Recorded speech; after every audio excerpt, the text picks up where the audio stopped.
back and forth. We'll see what we get here in the next 12 minutes. We'll start up here in the front. Dan Tortora, Broadcast Media. Mark, what you've seen from the team heading into this season, obviously you don't have Warren anymore. The guys that were here talked about, finding it in each other and maybe by committee a little bit. What can you say you've been able to take away from them in practice and where you're heading from here?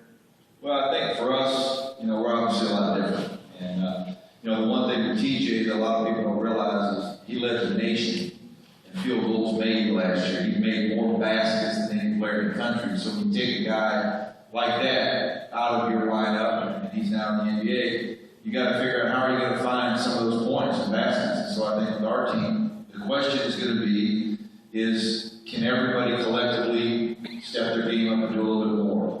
We're also turning average 11 points a game. Can you get 14, 15? Can a guy that averages 5 points a game become a 10 or 11 point a game guy? And so our team is much different.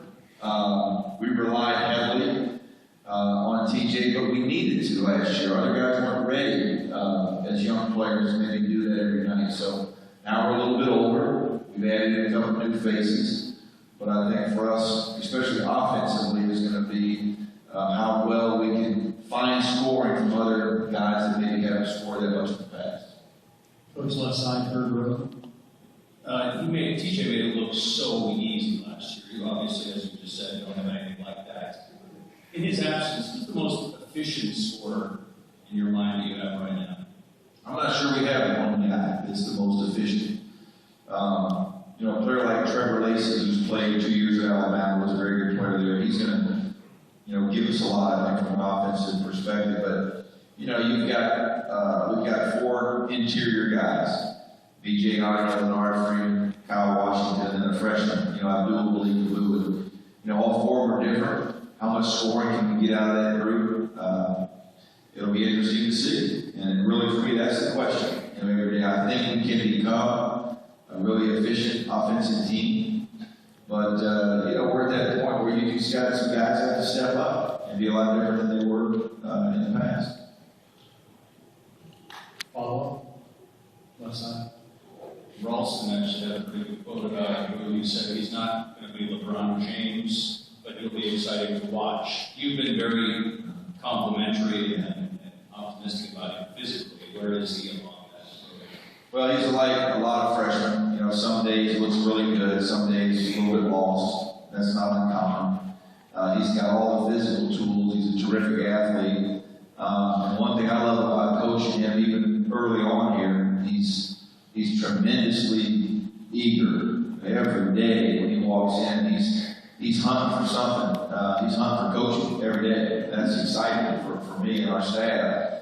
So he's got a chance to become special. And again, he's got 3 sophomore forwards ahead of him that are there. He's going to come pretty quick. And I don't know for sure yet.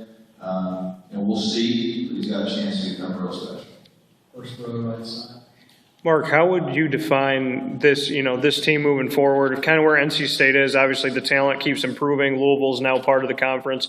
Are they at where you need them to be? Do you feel like you're going in the right direction, even though you don't have Warren, kind of what you're seeing as a whole with the program? When I took the job 3 years ago, now 4 years ago, we were at a place in NC State where they hadn't been in the tournament a number of years. Got a lot of momentum. And we've been fortunate, to go to 3 straight NCAA tournaments. Now the question for us is, A, can you get back in it? But then B, if you do, how do you go to the next step? How do you become a team that can be a Sweet 16 or a Final Four team? And, we may be a year away. Our guys are still pretty young. We've got a young team. But for us, that's the question for me. It's the one I ask myself every day. How can we get a little bit better? What can I do as a coach to help them get better? Some of it is recruiting good players, and some of it is what we do as coaches. And so we feel good about what's happened, and I feel good about it, but it's not where we really want to be. We want to do something more special than that. And so that's what kind of drives me every day, drives our coaches every day, is to figure out how can we take that next big step. Camera platform.